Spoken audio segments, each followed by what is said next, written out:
एक बार सत्संग में पीछे सुनाया था, देवर्षि नारद जी बड़े लीला बिहारी हैं। वो हर लीला भगवान की नाम महिमा, गुण महिमा, शरणागति की महिमा पुष्ट करने के लिए ही प्रकट करते हैं। वो भगवान का साक्षात स्वरूप है। प्रताप रुद्र ऐसा उस राजा का शायद नाम था। वो बड़ा प्रतापी चक्रवर्ती सम्राट पद पर भगवान रघुनाथ जी विराजमान थे। श्री राम जी, बड़े बड़े ब्रह्म ऋषि सब विराजमान, सभा लगी हुई थी। नारद जी बाहर मिल गए उनको और कहा, अंदर प्रभु के दर्शन करने जा रहे हो? नारद जी को प्रणाम किया। जी। तो वहां बहुत से ब्रह्म ऋषि बैठे हैं, सबको प्रणाम भी करोगे? हाँ जी, तो मर्यादा है संतों को प्रणाम। तो विश्वामित्र जी को भी प्रणाम करोगे? हाँ, क्यों, वो तो ब्रह्म ऋषि हैं। क्यों, ब्रह्म ऋषि कहाँ हैं? तो कौशिक वंश में प्रकट हुए, क्षत्रिय कुल में। तो उन्होंने कहा, नहीं, तपस्या से तो ब्रह्म पद प्राप्त किया है उन्होंने। हाँ, पर मूल में तो नहीं। आपका उद्देश्य क्या है? बस ऐसे कर लेना, माथा मत रखना। देवर्षि नारद जी के सब ऋषियों के माथा रखना।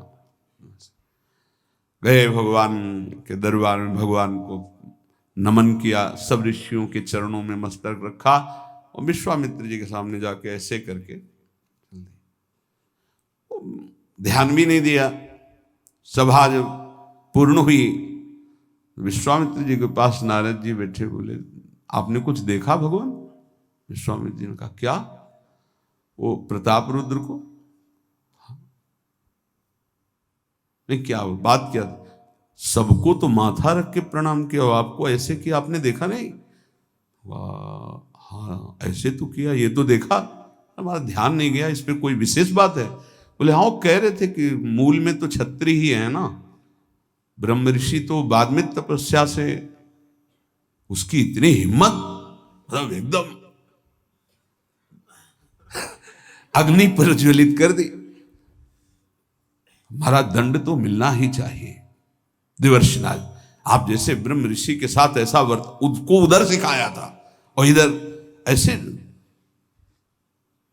आवेश में खड़े हुए कहा, रघुनाथ, आपके दरबार में हमारा अपमान हुआ। भगवान, आपका अपमान कौन?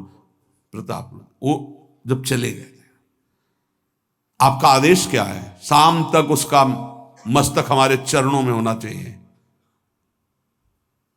तो उनका प्रभु आपके सामने सत्य वचन कहता हूं, अगर सूर्यास्त होते होते मैं उसका मस्तक आपके चरणों में न डाल दूं, मैं रघुवंशी नहीं। आप शांत होइए।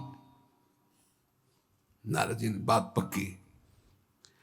गए, अब वो आराम से अपने राज महल में सब बोले, खा ले, मारा जाएगा शाम तक। अभी भगवान ने संकल्प कर लिया कि शाम तक तुम्हारा गला काट के विश्वामित्र जी के होगा। महाराज, आपने हमको फंसा दिया, हम तो साष्टांग लौट जाते। आप पहले तो कहा था कि केवल हाथ जोड़ देना।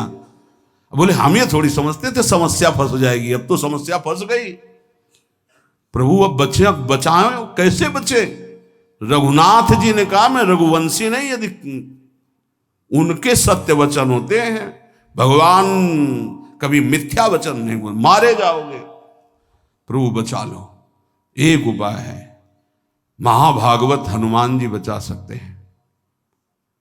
उनका राम जी का विरोध हनुमान जी कैसे कर सकते हैं? बोले, अब जो कह रहे हैं, तो हमारी पहुंच तो है नहीं कि हनुमान जी से हम संभाषण कर सके इस विषय में। बोले, हनुमान जी को अगर कोई आज्ञा कर सकता है राम जी के अलावा, तो माता अंजनी कर सकती है। चलो हम तुम्हें मिलाते हैं। अंजनी माता जी से मिला, साष्टांग दंडवत रोते हुए, मां रक्षा करो, बड़ी करुणा में। कहा कि बताओ क्या तुम्हें समस्या है? बोले, मां, त्रिभुवन में केवल आप ही जो हमारी रक्षा कर सकती हो। बोलो, एक राजा है जो मुझे मारना चाहता है, आप बचा सकते हो मुझे? राजा मारना चाहता है?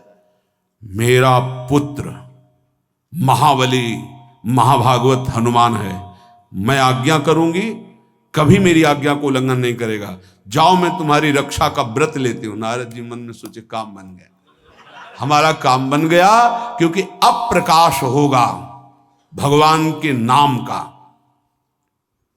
हनुमान जी महाराज आए, बेटा आज्ञा कीजिए मां, मैंने इसकी रक्षा का व्रत लिया है, अभी तक ही नहीं पूछा था राजा कौन है मारने वाला, और मैंने कह दिया है ऐसा ऐसा। मां आपकी आज्ञा सिरोधार, त्रिभुवन में कोई ऐसा पैदा ही नहीं हुआ कि मेरी मां रक्षा का व्रत ले और उसे वो मार दे। कौन राजा है? तो हाथ जोड़कर कहा कि भगवान श्री राम। हनुमान जी एकदम सन्न रह गए, ये क्या, स्वामी से ही कहा मां आपने कौन सा व्रत ले लिया रक्षा का, मेरे प्रभु के खिलाफ मैं कैसे हो सकता हूं। मां ने कहा हमने तो वचन दे दिया। हनुमान जी ने कहा फिर बुद्धियों जितनी बुद्धियां हैं वो सब सरस्वती जी, सरस्वती भी जिनकी द्वारा प्रेरित हैं वो भगवान, और भगवान जिनकी बुद्धि में बैठे रहते हैं उनसे बड़ा बुद्धिमान कौन हो सकता है। इसीलिए परम ज्ञानी हैं श्री हनुमान जी महाराज, बुद्धि नाम अग्रगण्यम, जितने भी बुद्धिमान जन उनमें सबसे वरिष्ठ हैं, श्रेष्ठ हैं। हनुमान जी महाराज बोले चल तू एकांत चल। एकांत में ले गए और बैठ, थोड़ा ही समय रह गया संध्या का, अब तेरी श्वास में जहां भी रुकेगा नाम वहीं तेरा गला कटा, बिल्कुल पक्का। बस सीताराम सीताराम सीताराम, ये क्रम न टूटने पावे, तो ऐसा शुरू कर। अगर तेरे नाम में त्रुटि हुई, अंतराय पड़ा, उसी समय भगवान का अमोघ बाण काट सकता है, अन्यथा नहीं। तू चिंता मत कर, बैठ जा। वो बैठे, सीताराम सीताराम सीता। हनुमान जी महाराज करताल उठाए, आसपास मत कर रहे। भगवान ने अमोघ बाण संधान किया, वो बाण आया और हनुमान जी जहां घूम रहे थे ऐसे परिक्रमा की वापस चला गया। भगवान ने कहा आज तक ऐसा नहीं हुआ, अमोघ बाण मोघ कैसे हो गया, लक्ष्य को बेधे बिना वापस कैसे आ गया। दूसरा बाण भगवान ने संधान नहीं किया। है क्या, कौन है त्रिभुवन में ऐसा जिसको बाण बिना बेधे वापस चला गया। लक्ष्मण जी से कहा कि जहां प्रताप रुद्र वहां तुरंत जाइए और देखिए बात क्या है, उसके गले को क्यों नहीं अमोघ बाण ने छेदन किया। गए, सर्वज्ञ हैं। वहां जो स्थिति देखी तो हनुमान जी की आंखों में अश्रु चल रहे थे।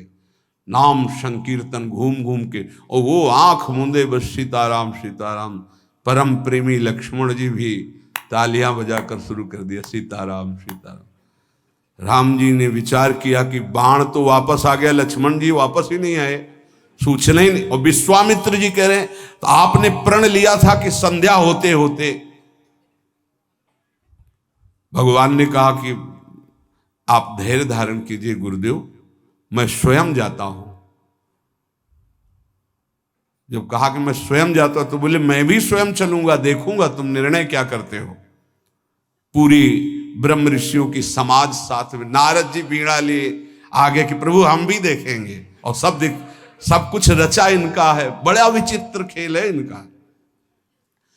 महाराज जे ही गए तो देखा वो सीताराम सीताराम सीताराम।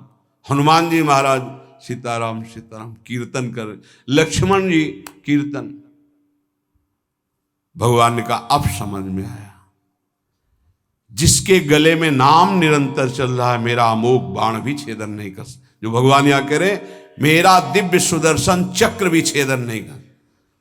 भगवान ने कहा गुरुदेव आपने आज्ञा करी थी कि इसका शीश आना, आपने ये नहीं कहा था कि काट कर आना चाहिए, उसको रखो मस्तक।